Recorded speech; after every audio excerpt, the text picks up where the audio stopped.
Hello, everybody, and welcome into Senior Living Live. My name is Melissa. Thank you so much for being with us here today as we discuss advocating for a senior loved one. Shari Geller, the CEO of Senior Options, is with us today to share her experiences about this topic and answer the most common questions she fields day in and day out. Shari, how are you? I'm great. Thank you for having me. Absolutely.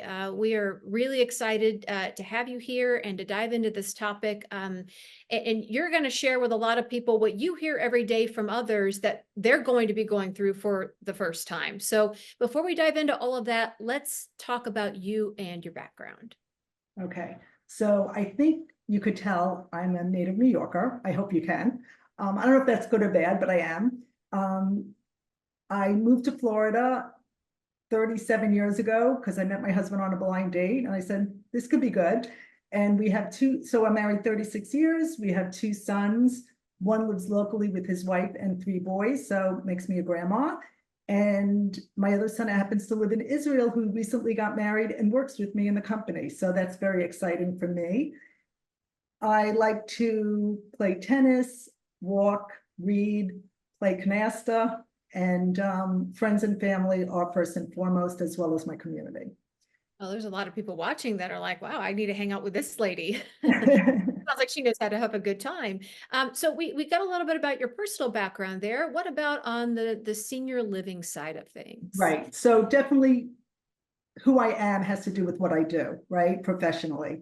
And I started this journey. My sister got into care management and she would tell me stories like the calls she got, what she did, definitely piqued my interest. It is my second career. So I didn't know who this cohort was, these older adults, seniors. So I went back to school at 48. I went for my master's of social work. But besides that, I started knocking on doors. I spoke to elder law attorneys, estate attorneys, Medicare people, private duty companies, assisted living, skilled nursing facilities, CCRCs, continuum care retirement communities. I did not know this space.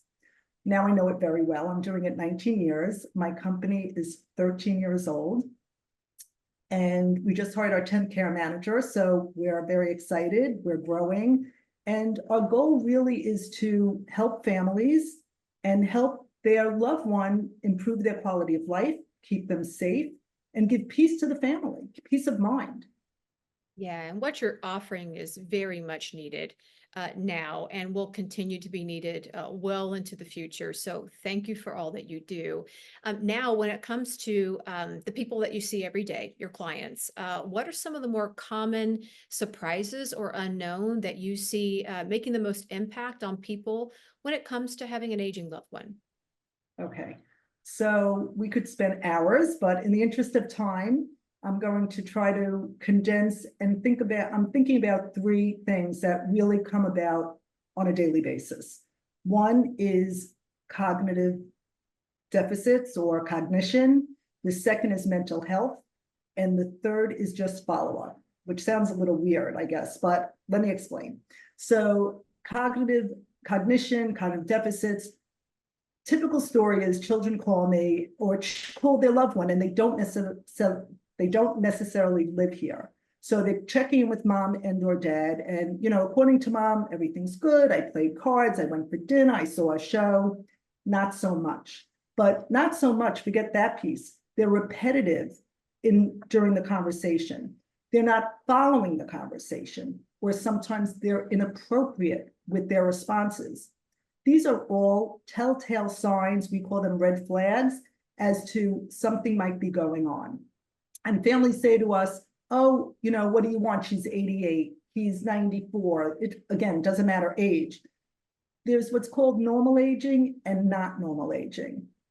These are not normal. This is not normal aging. When your loved one is repetitive, when they're not playing cards, they've been in a game for 20 years and now they're no longer playing. Why? Right? Why were they kicked out? Probably because they can't follow anymore. So we hear this all the time. And I think whether it's denial, whether they're not aware, look, everybody's busy, right? We're just checking in. Sounds good, mom. Talk to you next week. Click. we have to take a little more time and pay attention to some of those signs. The second I would say is mental health. So everybody's concerned about those medical diagnoses, right? The anemia, the congestive heart failure, the arthritis, the diabetes, what we hear with, and you don't have to, we're all aging, right? So this part of the journey, I would say, not for everybody, but for many. But we're not paying attention to the mental health of our loved ones. So we're so concerned with those doctor's notes and calling the doctor, following up on the medications, which is clearly very important to their safety, their well-being, their quality of life, their health. However, we're not paying attention to, I'm very depressed, or I stayed in bed all day, or what used to bring me joy doesn't anymore. I'm anxious, I have sleepless nights, I'm lonely, I'm isolated. All these things go under mental health. And I really feel families, and not blaming them, we don't know, right? We're not paying attention to that piece. And it's so crucial and critical to your loved one's well-being, just as making sure that diabetes is in check, making sure, all those other pieces that they're going to the neurologist if they have that cognitive deficit, but really the mental health piece, we're seeing it more and more. People aren't paying attention. And even as a side note to that, like the loss of somebody, somebody's depressed because their spouse died of 65 years. Yes, there's every reason to be depressed, and we're going to work through that. But it's also the depression of the loss of themselves, what they used to be 6 weeks ago, 6 months ago, they're not the same. And so those losses also have an impact on them. And the third piece I would say is follow-up. And it's kind of sounds funny compared to the other two, but follow-up in the sense that if your loved one is going to the doctor, which is great, and they're getting that script because the blood work wasn't good and now we're switching out medications, who is following up that they discontinued the medication that the doctor told them to, that they went and picked up that new prescription, that they're taking it the way they're supposed to? It's all closing I call it closing the loop, right? So it's great that they went to the doctor, because some older adults don't even want to do that. Great that they gave them the script, but what happened after that? And even another example is they're in the rehab, they're being discharged from a rehab, and the scripts are written, they go home with it, and you're talking to them 2 weeks later, the therapist never came, they didn't go to the follow-up doctor's appointment. Again, closing the loop, following up, because we want to give our loved ones every opportunity to be successful. And we can't do it if we start the process, but we don't, again, close the loop and follow up. So those are my three key things I would say off the top of my head. Yeah, those are excellent points. And, we are talking about advocating. But if you are the senior yourself and you're watching, these are all great ideas for you too. And so when it comes to the options for senior living nowadays, or just seniors in general, when it comes to care, how can someone choose the right option for themselves or for that senior loved one? Okay.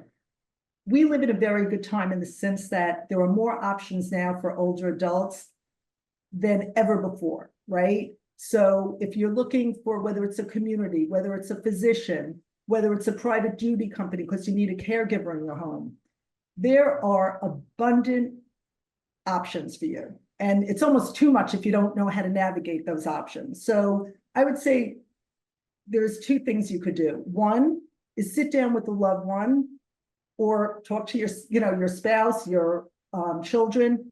What do you want? What are your goals? What are your needs? What are the strengths and weaknesses of that person? And then what are the options out there? And you're trying to make the fit between all the things, all the goals and needs and desires and wants of that person to the options that are out there. So it's easier said than done, really. And clearly you're not going to hit all the pieces, but you're going to prioritize, like, what's the most important things. You need a new physician. You're not going to look to somebody an hour and a half away, right? You want a community, but my resources are X, well, you're not going to go to the community that's X plus Y. So again, you have to delve into what the needs, wants, and goals of that person, and then really do your research on the options. Yes, excellent. All again, very good points. And so, even in just the beginning of this conversation, we are already starting to figure out why advocates are so important. But, and here's a key question. Who should take on that role? Should it be the daughter? Should it be the son? Should it be a friend? Should it be a niece? Who are the best people to take on that role? Sure. So first I want to say anybody who is experiencing challenges in the aging process, whether it be cognitive deficits, physical and or emotional decline, needs an advocate. Okay, that's first and foremost, because as we all know, the healthcare system is broken, and that's another whole conversation. That being said, who should take the role? So a daughter who doesn't live here or a family member who doesn't live nearby, it's a little harder, right? Like we tell our families, wear your boots on the ground. Many of our clients' children do live out of state. They're not here. So we are their eyes and ears. We are the professional. If somebody has the time, wants to do it, is trusted, doesn't have the wrong agenda, because we do have family members that have different agendas and there's a lot of clashing. So you want to take into consideration all those pieces, but a family member, a trusted friend, a professional, all can be an advocate or be the advocate for that person. You have to look into what they want from it. If they want to do it, do they have the time for it? And if the person who they're advocating for feels comfortable with that person being their advocate. Yeah, it's going to be a team, definitely a team effort. And so the trust has to be there. So if somebody's watching and they've gone through all the stages, right? And they've got somebody set up, they've done everything that you just said. They've got them in a great senior living community, or they've got them set up with home care, and everything seems to be going very well. What should they look for or take to heart when listening to a senior loved one during that time? Okay. So you have to listen to them. You can't dismiss anything they say. Sometimes they might come out with something and you're like, huh, right, no way, right? Or I don't believe them. Well, believe them, or at least look into it. So I think when somebody is in a community and your loved one says, I had the greatest week this week. We played mahjong and we had a card party and we went to theater and we had happy hour. That's great. Or they say, I've never eaten so well. The food is amazing. I think it's important to listen to that and then to check in with the people at the community, the personnel, right? Whether it's the activities director, the person in the dining room, even the executive director. I hear this is what's going on. You want to confirm that, yes, it is. But once you know it is, you want to share that and communicate that with the personnel of that community. Or if you're working with a private duty company, to let them know that this caregiver is really taking good care of your mom or dad. It's important to let them know that for so many reasons, right? On the flip side, if they're unhappy, I'm very lonely, I stayed in my room all day. So first you want to make sure that's accurate information. And then you want to, again, delve into why are they doing that? What's going on with them? And again, communicate with the people at whether the community or whoever's overseeing your loved one's care to find out what's going on, and to then take steps to figure out what they have to do, what do you have to do, what do we do as a team, as you said before, because it does take a team to make it better for your loved one. Yeah. So take the good and the bad, obviously together, but then trust and then verify. So great tips. And as we start to wind down, Shari, if somebody is watching and they want to continue this conversation with you about advocating for a senior loved one, and maybe they have specific questions they want that did not get answered here today, how can they get in touch with you, your company, and what are some of the first steps that they can take to make the journey for either themselves as the senior or their senior loved one as seamless as possible? Sure. So first and foremost, you could call me at 561-464-2656. And you could also email me at Shari, SHARI, at senioroptionsfl.com. And lastly, you could go to our website, senioroptionsfl.com. First of all, check us out, check our team out, our culture, all the services we provide, but also there is an inquiry sheet form that you could fill out and submit. And as far as making it a seamless process, I would say just call and you'll speak to me, call me. We'll discuss the presenting problems, your concerns about your loved one and how we could help. And that would be the first step. And again, the goal is to help you have peace of mind, to improve your loved one's quality of life and keep them safe. Yeah, Senior Options is the company. And Shari, as I said in the very beginning of this interview, thank you for all that you do and for creating this wonderful company to help people who are just kind of starting out in this process and don't really quite know what they're doing, and leaving it up to professionals like you and your team who know exactly what to do and each step to take along the way. Thank you so much for being with us. Thank you. Thank you for the opportunity. Bet. And for those of you watching, if you enjoyed this webinar with Shari, you found it helpful, we've got plenty more videos all about navigating senior living on our website, www.seniorlivinglive.com. Our videos are all free, they're on demand, and they are available 24/7. We hope you enjoy. Thank you so much for being a part of Senior Living Live. Have a great day, everybody.